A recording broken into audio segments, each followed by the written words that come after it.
Alléluia.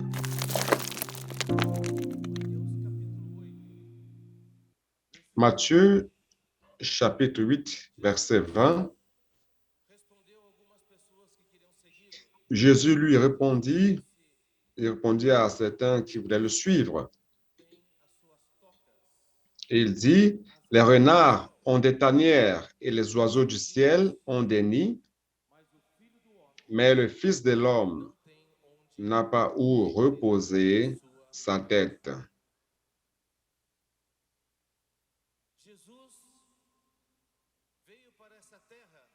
Jésus est venu ici sur terre.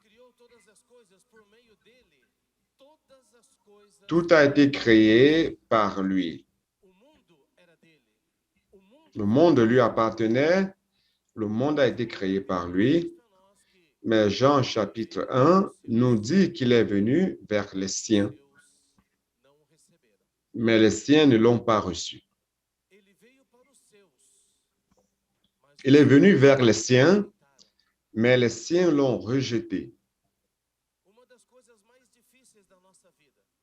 Une des choses les plus difficiles de notre vie, c'est lorsque nous souffrons la rejection, lorsque vous êtes exclu,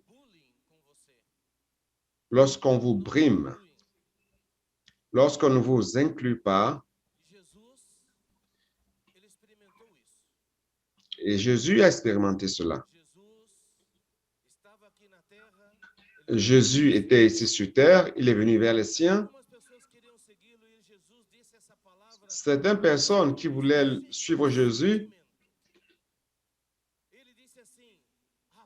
et il a répondu d'une manière pleine de sentiments. Il a dit, les tanières, les renards ont des tanières, même les chiens ont des lieux où habiter. Les oiseaux du ciel ont des nids, mais moi, Fils de l'homme, le Créateur de toutes choses, je n'ai même pas un lieu où je pourrais reposer ma tête. Jésus, à travers cette parole, manifestait un sentiment. Il voulait avoir une demeure. Il voulait avoir un lieu qu'il pouvait appeler sa maison. Vous tous ici, je crois que vous habitez dans une maison et vous appelez cette maison foyer, c'est votre lieu de repos. Vous avez votre chambre, votre lit. Peut-être d'autres n'ont même pas réellement une chambre. Moi-même, dans mon enfance, très pauvre, nous avions des lits superposés dans la cuisine. Derrière l'armoire, il y avait un lit superposé où je dormais avec ma sœur. Mais même étant simple, ce lieu-là, c'était mon foyer. Et ici, Jésus est en train de dire que même les animaux ont où habiter, mais il dit, moi, je n'en ai pas. Et Jésus exprime ici un sentiment, un désir par rapport à un lieu de repos. Ce matin, nous allons partager avec vous à propos de la maison de Dieu, le foyer de Dieu. Il n'y a pas que vous qui avez besoin de foyer ou de maison. Dieu veut une maison. Dieu veut un foyer. Dieu veut un lieu où il pourrait reposer sa tête. Et pour cela, c'est pour cela qu'il t'a choisi, toi et moi, pour que nous édifions sa maison. Amen.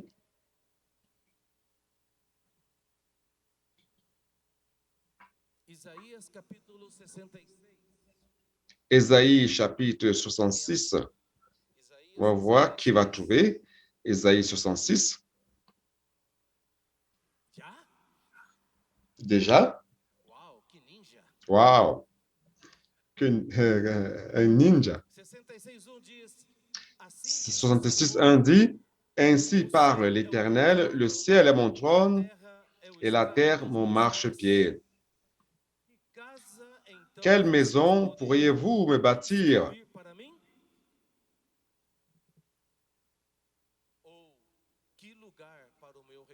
Et quel lieu me donneriez-vous pour demeure? Non seulement le Seigneur Jésus a manifesté ce désir, mais Dieu lui-même dans Ésaïe et dans d'autres passages. Mais ici, nous avons choisi Ésaïe. Dieu veut une demeure, il veut un lieu de repos. Et il demande à son peuple, quelle maison pourriez-vous me bâtir? Et quel lieu me donneriez-vous pour demeure?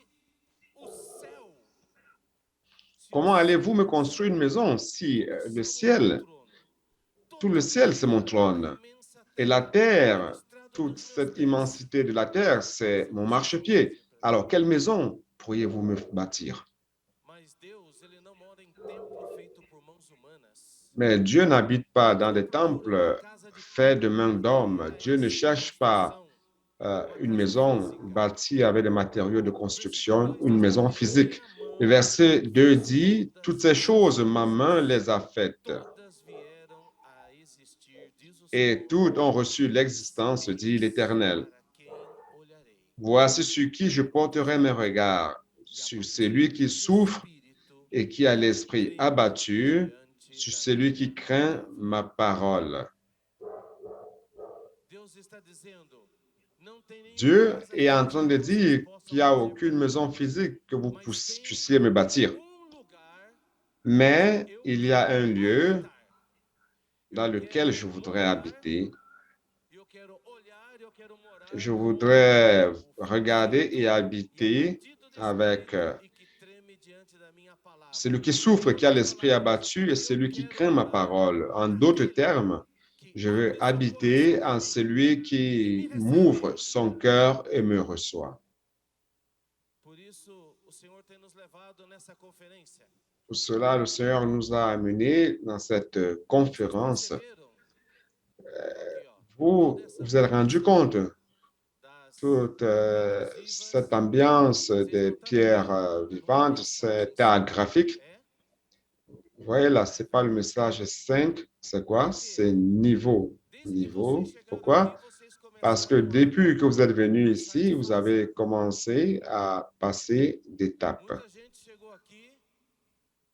Beaucoup de gens sont venus ici uniquement comme poussière et boue. Mais dès le premier jour, le niveau 1, vous êtes entré dans cette marche en croyant au Seigneur et étant transformé en pierre vivante. Donc, à la première réunion, vous avez été aidés à être régénérés, à recevoir le Seigneur. Beaucoup d'adolescents sont venus ici pour recevoir le Seigneur. Et à partir de ce moment, vous êtes nés de nouveau et vous êtes devenus l'habitation de Dieu. Dieu est entré dans votre cœur. Aujourd'hui, il habite en vous. Amen. Le Dieu du ciel et de la terre, maintenant, habite en toi. Dis avec moi, Christ vit en moi. Christ vit en moi. Mais nous sommes au niveau 2. C'est quoi le niveau 2? Les pierres qui écoutent. Nous sommes régénérés. Nous avons reçu la vie de Dieu, mais nos oreilles doivent être guéries. Et le Seigneur a commencé à toucher l'oreille de plusieurs d'entre vous. Qui est-ce qui sent que son oreille a été touchée par le Seigneur? Dis Amen. Ton oreille a-t-elle été guérie? Alors maintenant, tu es en train d'écouter la parole du Seigneur. Que celui qui a les oreilles pour entendre, que celui qui a les oreilles pour entendre, entende. Mais nous ne nous arrêtons pas à ce niveau, nous allons au niveau 3, qui est des pierres qui voient. Alors le Seigneur a commencé à ouvrir un peu plus vos yeux et là, tu commences à voir de manière claire. Tu ne vois pas seulement les hommes comme des arbres, mais tu commences à t'apercevoir de tous les pièges de ce monde, de l'ennemi de Dieu et tout ce qu'il veut faire pour te détruire, pour t'anéantir, toutes ces idéologies.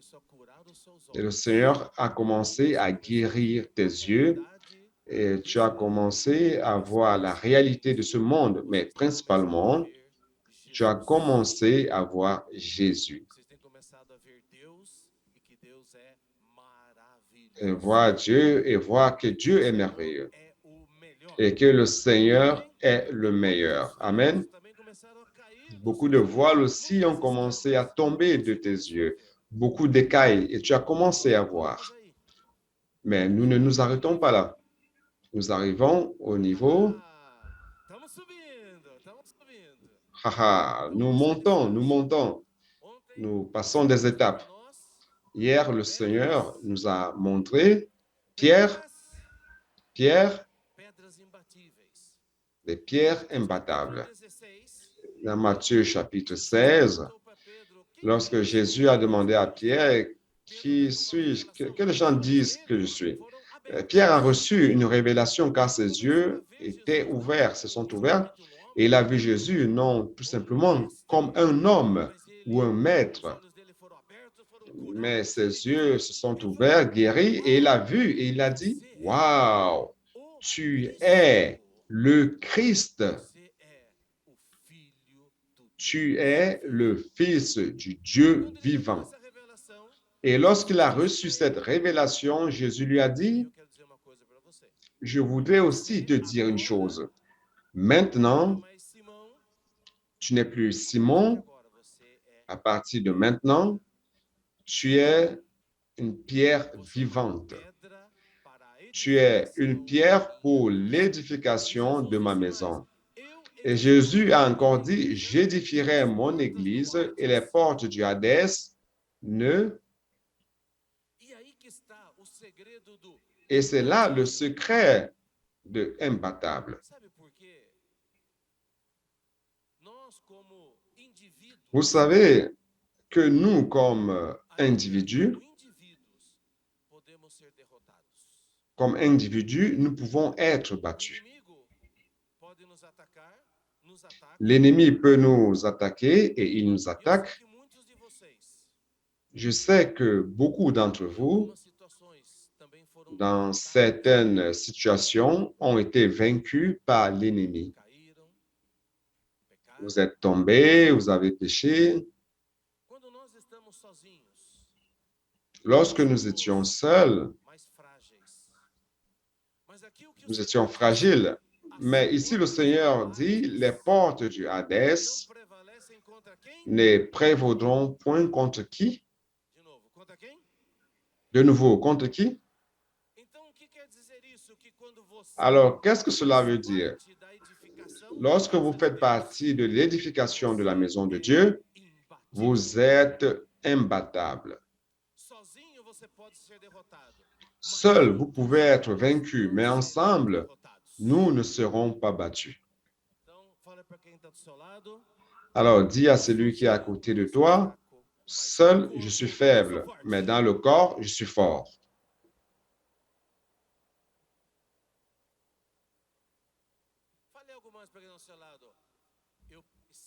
Dis au frère qui est près de toi, j'ai besoin de toi pour vaincre.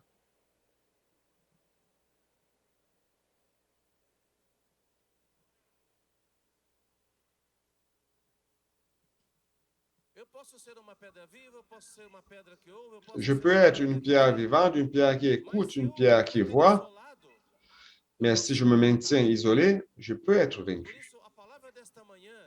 C'est pour cela que la parole de ce matin, c'est un message qui va nous apporter une vision pour le collectif, pour notre objectif. Je demande au Seigneur, je suis ici devant le Seigneur avec crainte et tremblement. Seigneur, ouvre les yeux de cette génération. Ouvre les yeux de ces adolescents afin qu'ils reçoivent une vision de ta maison.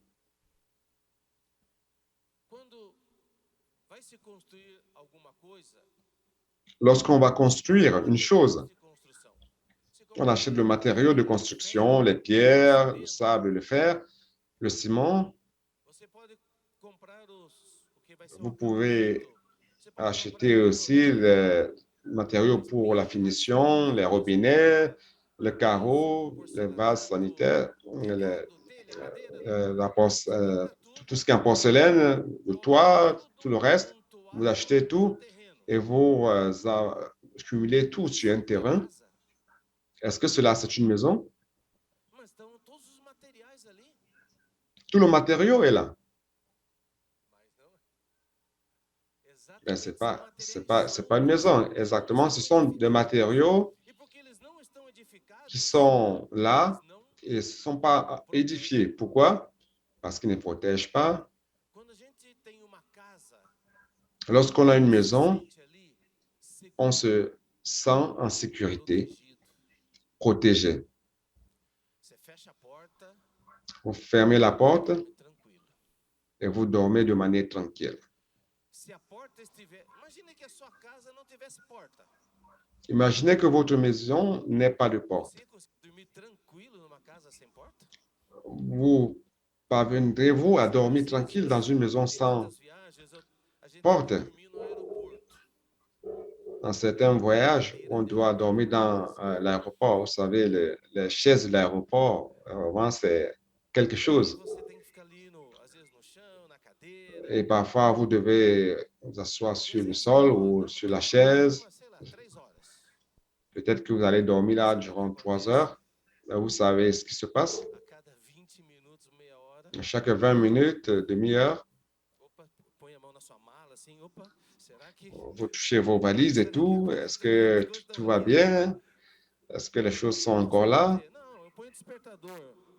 Vous ne pouvez pas vous dire, je vais mettre un réveil et me réveiller d'ici 3 heures. Ce n'est pas possible. Vous vous réveillez à tout moment. Pourquoi? Parce que vous êtes sans protection. Et lorsque nous avons une maison, nous nous sentons en sécurité. Si nous nous comparons aux matériaux, vous êtes un robinet, et vous êtes une autre pièce. Si vous laissez tout cela sur le terrain, qu'est-ce qui va se passer? Certains amis, des choses qui ne leur appartiennent pas, les voleurs vont voler. Si vous laissez tout accumuler là, dehors, vous revenez un jour, il n'y aura plus rien, ni sable, ni pierre. Tout aura disparu. Mais lorsque ce matériau est ensemble et édifié, alors vous ne pourriez pas voler le matériau. Et vous et moi, nous devons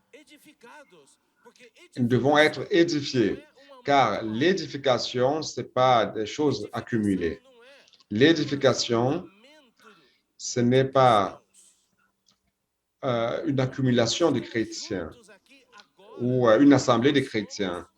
Ce n'est pas parce que nous sommes tous ensemble ici que cela veut dire que nous sommes édifiés. L'Église, ce n'est pas seulement toi, moi et moi, mais c'est l'Église, c'est toi, c'est Christ me transformant, te transformant et Christ nous unissant. Amen. Vous voulez être édifié ou vous voulez continuer à être libre? Alors dis à celui qui est autour de toi, je veux être édifié.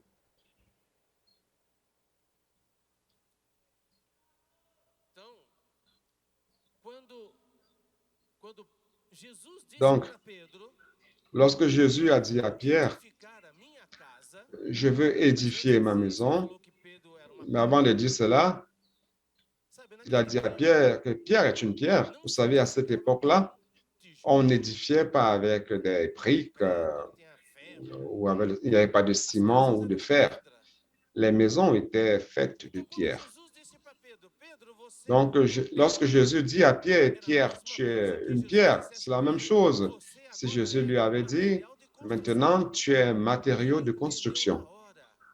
Et il a compris à l'instant, oui, Dieu m'a sauvé afin que qu'il fasse partie de sa maison. Amen. Alors, je voudrais vous dire, vous avez été sauvés pour faire partie de la maison de Dieu.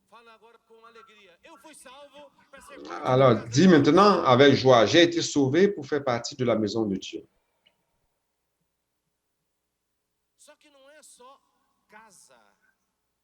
Mais il ne s'agit pas seulement de la maison. Tu as été choisi pour être habitation, demeure de Dieu. Vous savez, un foyer, l'habitation, ce n'est pas un lieu physique. Le foyer, c'est un lieu spirituel. C'est un lieu dans lequel tu te sens bien. Tu as le plaisir, tu as le repos, tu sens la sécurité. Et tout comme vous et moi, nous avons besoin d'un foyer, comme nous avons vu au début, Dieu veut un foyer. Dieu veut un lieu de repos. Et c'est ici donc qu'on a le grand tournant. Toi, comme pierre vivante,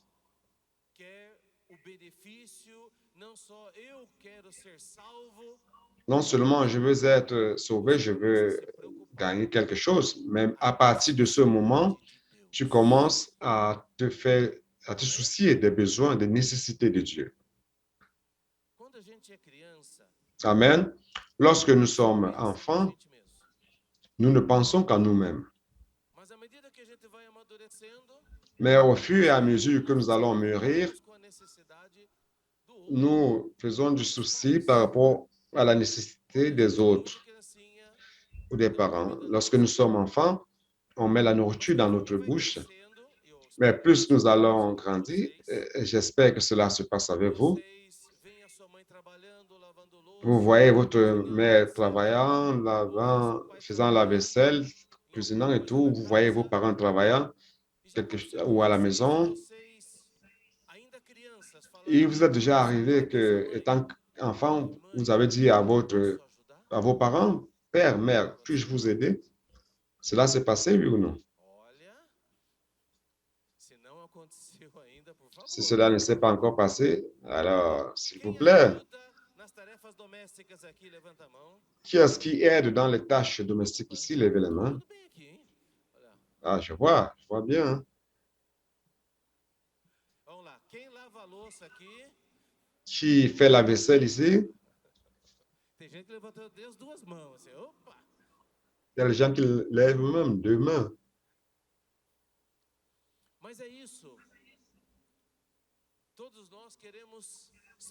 Mais c'est cela, nous voulons tous être utiles. Nous voulons trouver des objectifs. Alors, le Seigneur nous a créés et nous a sauvés afin que nous soyons sa maison et foyer et lieu de repos. Amen. Très bien. Allons au point suivant. Comment on édifie? Comment édifie-t-on? Comment édifie-t-on la maison de Dieu? Certains peuvent se poser la question suivante. Frère, c'est quoi l'édification? C'est quoi l'édification? L'édification, d'une manière très simple, c'est de faire de nous tous un seul. Amen. Vous avez noté cela? C'est quoi l'édification? Je vais écouter. C'est quoi l'édification? C'est cela. Édifier, c'est de nous unir, nous mettre ensemble, faire de nous tous un seul. C'est ça l'œuvre de Dieu. Et lorsque nous sommes unis, lorsque nous formons un seul, alors Dieu a sa maison, Dieu a son lieu de repos.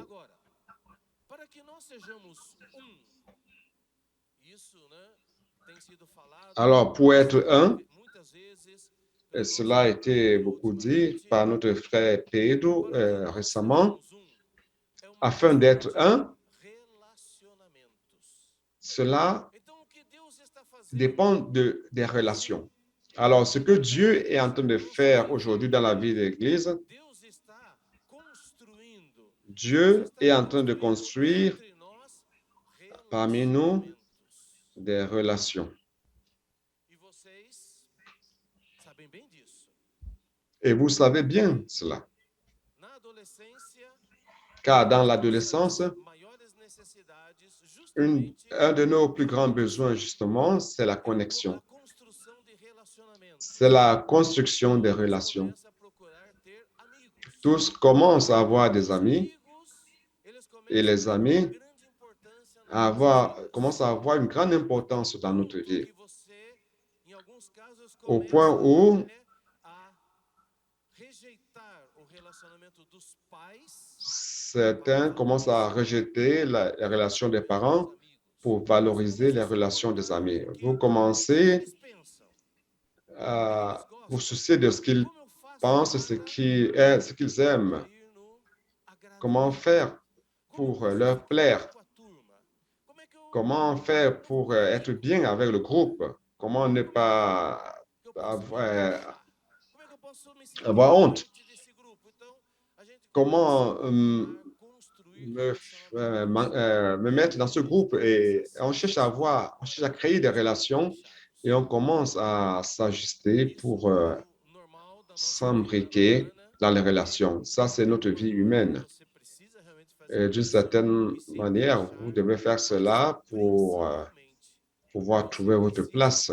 Mais principalement, vous devez chercher les véritables amis.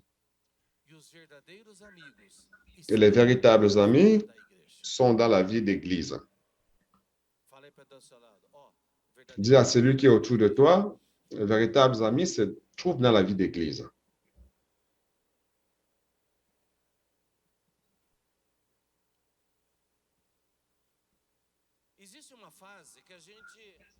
Il existe une phase de la vie où nous voulons être populaires. On va avoir beaucoup de personnes qui nous suivent, beaucoup de likes. On regarde tout le temps le cellulaire pour voir combien de likes on a. À l'école, on veut être fameux et tout cela, fameux, fameuse, youtubeur. On a cette phase. Il y a une musique de Roberto Carlos qui disait, je vais avoir 1 million d'amis.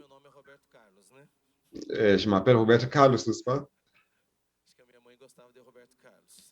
Je pense que ma mère aimait Roberto Carlos.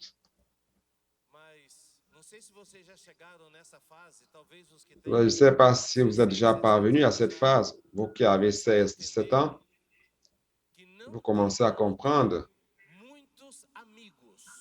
que ce n'est pas possible d'avoir beaucoup d'amis. Vous pouvez avoir beaucoup de personnes qui vous suivent, beaucoup de collègues, des personnes qui s'intéressent, mais les véritables amis sont très peu. Donc, ne vous y trompez pas. Au moment où les choses deviennent difficiles, ils vous abandonnent. Mais l'édification, c'est la construction des relations. Mais à cause du péché, nous avons des difficultés de relations. Nous avons des difficultés à être ensemble. Au même moment que vous devez être avec quelqu'un, vous voulez être avec des personnes.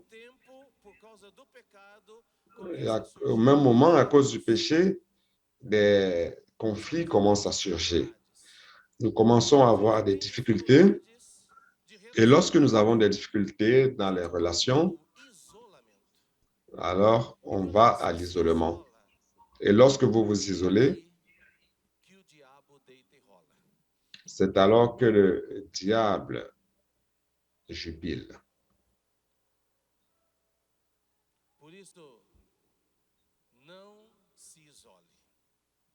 Et pour cela, donc, ne vous isolez pas. Parfois, vivre isolé en disant, je veux être fermé dans ma maison, personne ne m'ennuiera, je suis tranquille. Parfois, vous faites cela comme une manière, comme un échappatoire, parce que vous ne voulez pas être en relation avec les personnes sont ennuyeuses, les personnes sont tout, les frères sont ceci ou cela, et vous allez vous enfermer en isolement. Alors le diable dit, c'est ce que je veux.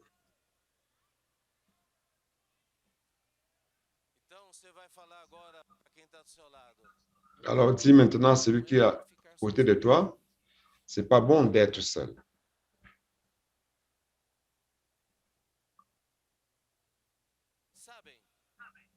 Vous savez,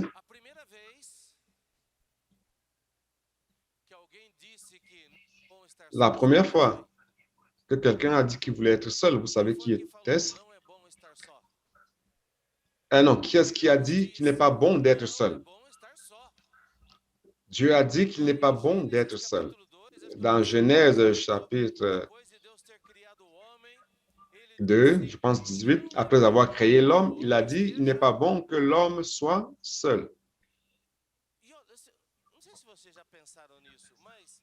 Je ne sais pas si vous avez déjà pensé à cela, mais ce que Dieu a créé est bon. Et tout ce que Dieu créait, il disait bon, bon, bon, car Dieu ne fait pas de mauvaises choses, il fait les bonnes choses. Il est le créateur, il est parfait. Il a créé toutes choses en disant bon, bon, bon. Et le dernier jour, au sixième jour, il a créé l'homme et Dieu a vu cela. Il a vu que c'était très bon. Et dans Genèse chapitre 2, l'homme n'était pas encore tombé. L'homme était où? Il était où? Dans l'Éden. Que signifie Éden? Ah, le groupe est bon. Non, ça veut dire plaisir, le lieu de plaisir. L'homme était là, n'était pas encore tombé. Et dans cette ambiance-là, Dieu a dit à l'homme, Dieu a une phrase. Dans les deux chapitres de Genèse, deux premiers chapitres, Dieu a dit pour la première fois que ce n'était pas bon. La première chose que Dieu a dit, que ce n'était pas bon, il a dit, il n'est pas bon. Mais comment Dieu peut faire des choses? C'est pas que Dieu a fait des choses qui n'étaient pas bonnes. Dieu a fait tout bon. Mais c'était une partie du processus. Quelque chose de plus. Dieu était en train de nous donner un message, à toi et à moi. Dis de nouveau à celui qui est, qui est à côté de toi, il n'est pas bon d'être seul.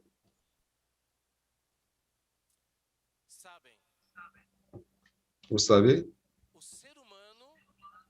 l'être humain n'a pas été fait pour vivre seul. L'homme qui reste seul, isolé, va devenir fou.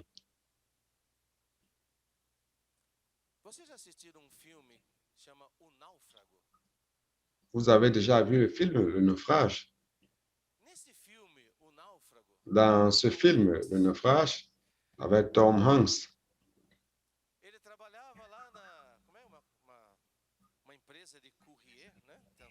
il travaillait dans une entreprise de courrier de transport et surtout dans une île déserte à cause d'une panne. Et dans ce lieu désert, il a survécu au naufrage. Il a rencontré un ami. Quel est le nom de l'ami? Wilson. C'était une balle de volley. Vous savez, les psychologues disent que cela cette amitié qu'il a faite était très importante pour lui. Quand il a mis ce ballon qui était là, et il a imaginé comme si c'était un ami, cela l'a aidé à ne pas devenir fou. Il y avait quelqu'un avec qui il pouvait avoir une relation. Et la preuve de cela, c'est lorsque Wilson meurt.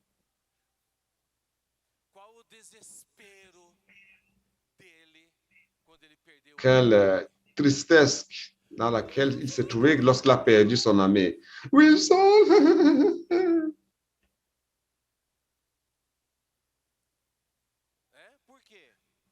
Pourquoi? Parce qu'il a perdu un ami, le seul ami qu'il avait.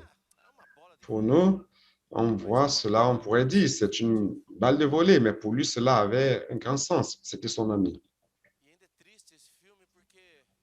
Et ce film est triste parce que finalement, lorsqu'on le sauve, qu'on le ramène à la maison après des années, sa femme s'était mariée avec un autre. Et ce foyer qu'il pensait qui était le sien ne l'était plus. Mais bien aimé adolescent,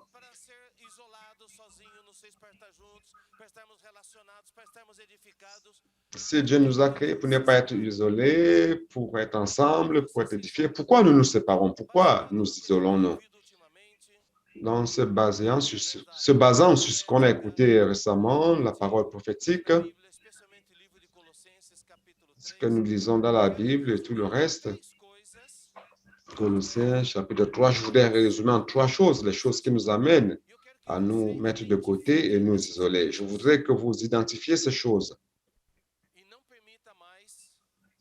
et ne permettez plus que le diable travaille en vous, dans votre pensée, dans votre cœur et que vous vous isoliez. Numéro 1, le péché. Le péché nous éloigne de Dieu. Le péché nous éloigne des autres. Le péché nous éloigne des frères. Le péché engendre la culpabilité. Le péché engendre l'accusation. Et lorsque vous péchez et que vous souffrez de cette accusation, le diable aime cela, il est content, et vous essayez de vous éloigner des frères.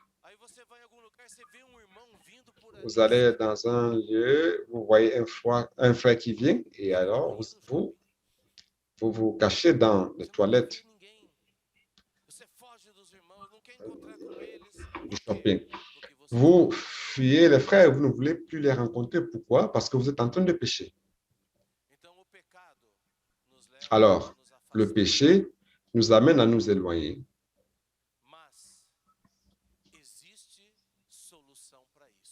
Mais il existe des solutions à cela. Quelle est la solution? Se repentir, confesser, et le sang de Jésus, son Fils, nous purifie de tout péché. Numéro 2, qu'est-ce qui nous amène à nous éloigner les uns des autres? Les blessures dans le cœur, les blessures émotionnelles, les offenses.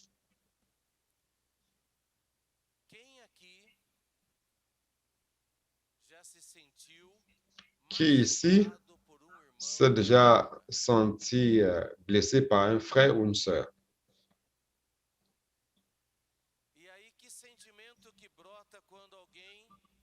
Et quel sentiment surgit en vous lorsque quelqu'un vous blesse, vous trahit?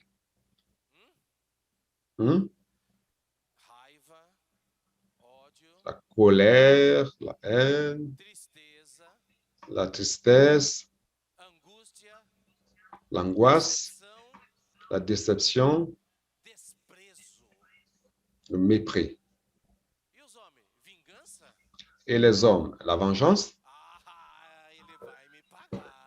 Haha, il va me payer cela. N'est-ce pas? La rancœur.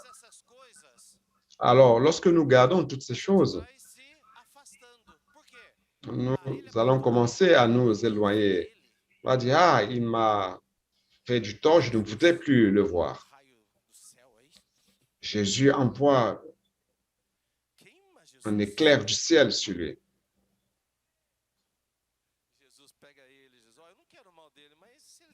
Jésus, Jésus, je ne veux plus de lui, mais s'il tombe, s'il casse les dents, ok, amen. Mais nous tous, voyez-vous, vous vous sentez offensé, mais est-ce que vous aussi, vous n'offensez pas les autres? Qu'est-ce qui est parfait ici? Il n'a jamais offensé qui que ce soit. Amen. As-tu le courage de lever la main? C'est parce qu'il manque un miroir. Frère, nous tous qui sommes ici, nous avons été damnifiés par le péché. Personne n'est parfait.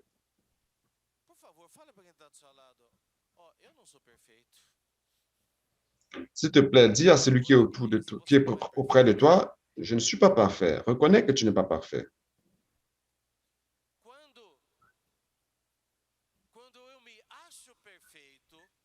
Lorsque je pense que je suis parfait, je commence à juger les autres, à condamner les autres.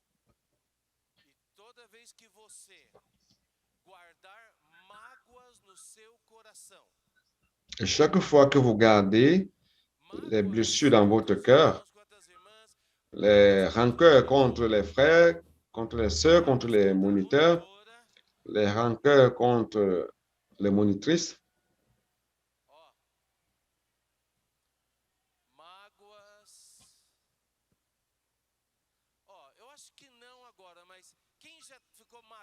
je pense que pas maintenant, mais qui est-ce qui a été déjà en colère contre son père ou contre ses parents? Qui a été en colère contre sa mère? Parfois, vous dites, ah, mère.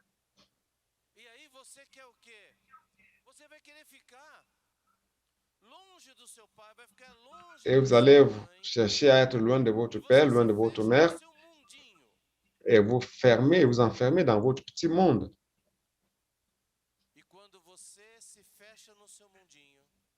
Et lorsque vous vous enfermez dans votre petit monde, vous vous isolez, vous devenez une proie facile. Et cette colère que vous avez, cette douleur que vous avez, et vous continuez à caresser cette douleur. Ça fait mal, mais vous continuez disant, je ne veux pas abandonner cette douleur. Il y a quelque chose que Dieu nous dit dans sa parole pour guérir cela. C'est le pardon.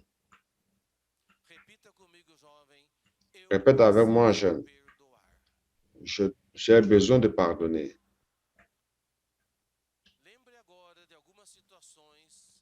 Rappelez-vous maintenant de certaines situations qui fait mal à l'intérieur de vous. Respire profondément et dis, Seigneur Jésus. Oh, Seigneur Jésus,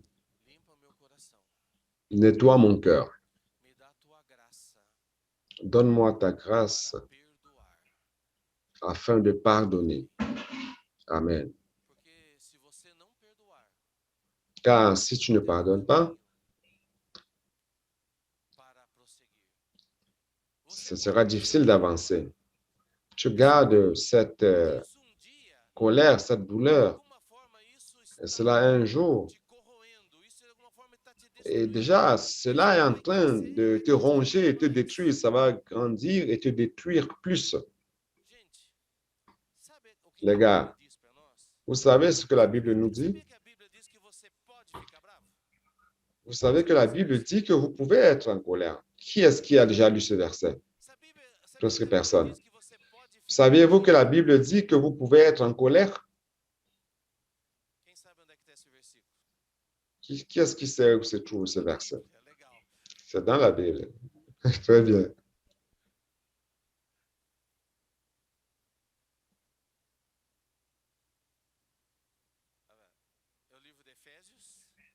Le livre d'Éphésiens. Miguel, aide-moi. Qui dit, mettez-vous en colère, mais ne péchez pas. Que le soleil ne se couche pas sur votre colère. Vous savez c'est quoi le secret? Vous pouvez être en colère, mais le moment où le soleil se couche, si vous continuez avec cela, alors vous serez en train de pécher. Alors vous pouvez être en colère à 6 heures du matin jusqu'à 6 heures du soir. Vous devez pardonner. Mettez-vous en colère et ne péchez pas, que le soleil ne se couche pas sur votre colère. Vous et moi, nous devons faire notre hygiène personnelle de notre cœur. Qui est-ce qui prend le bain chaque jour?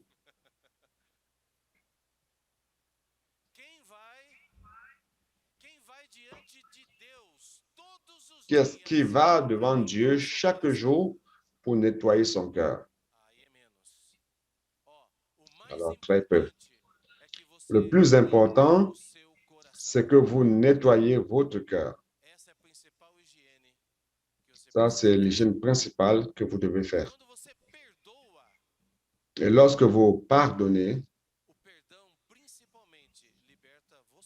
le pardon principalement vous délivre. Il ne s'agit pas seulement de l'autre, mais c'est vous. Amen. Et la troisième chose qui nous amène à l'isolement,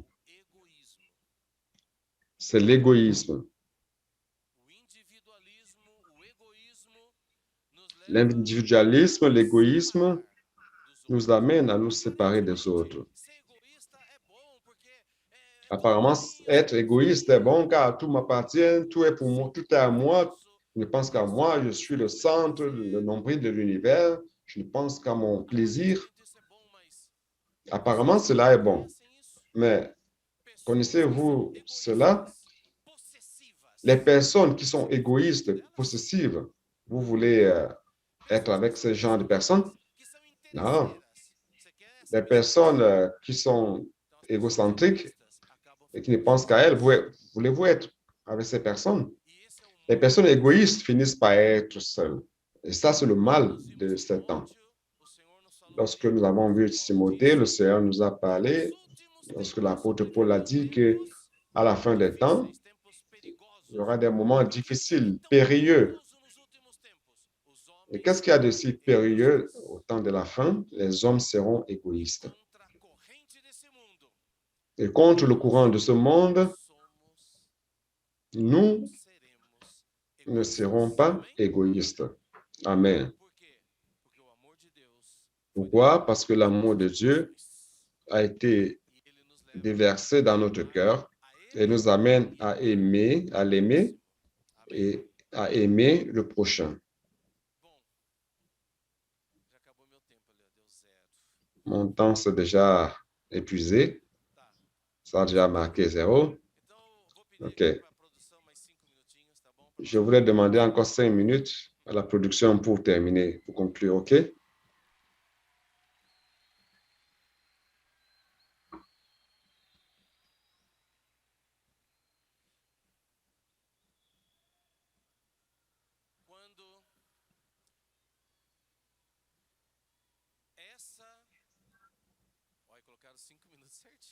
Ouais, ils ont mis 5 minutes exactement.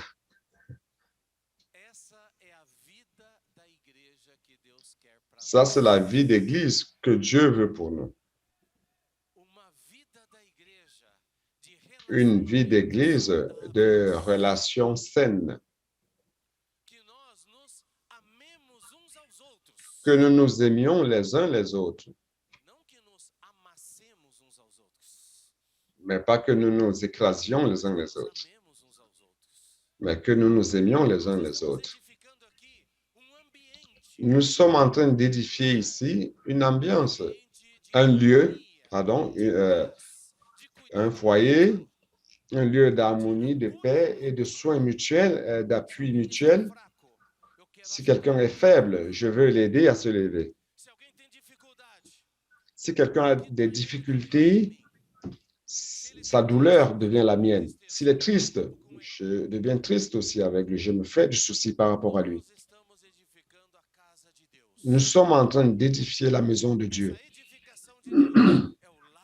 Cette édification de Dieu, c'est la maison de Dieu, c'est cette ambiance merveilleuse de paix et d'harmonie. Alors, vous pouvez me dire, frère, mais le thème, ce n'est pas pierre précieuse, c'est cela. Lorsque vous vous convertissez, vous êtes pierre vivante, mais avec des points aigus. Vous êtes une pierre brute. Vous êtes brute. Vous pouvez blesser, vous offenser, vous faites du tort aux autres. Qui est-ce qui n'a pas brimé dans la chambre? Vous êtes une pierre brute. Qui est-ce qui n'a pas taquiné l'autre ici? Vous êtes une pierre brute. Mais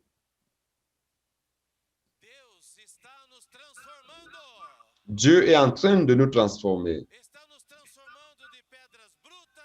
Il est en train de nous transformer de pierre brute en pierre, de pierre brute en pierre précieuse. Pour cela, l'habitation de Dieu, là dans l'Apocalypse, vous savez, c'est fait de quoi? De pierres précieuses. Lisez avec moi. Et nous allons terminer. Amen. Apocalypse, chapitre 21, verset 19. Waouh! Ils ont trouvé le verset. Amen. Les fondements de la muraille. Waouh, waouh. Très bien. Les fondements de la muraille de la ville étaient ornés de pierres précieuses de toute espèce. Répétez avec moi. Allons-y. Les fondements de la muraille de la ville étaient ornés de pierres précieuses de toute espèce.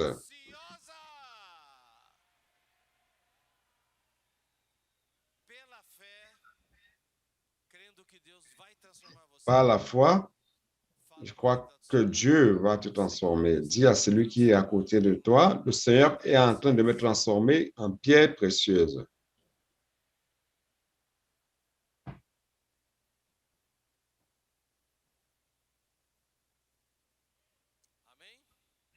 Amen.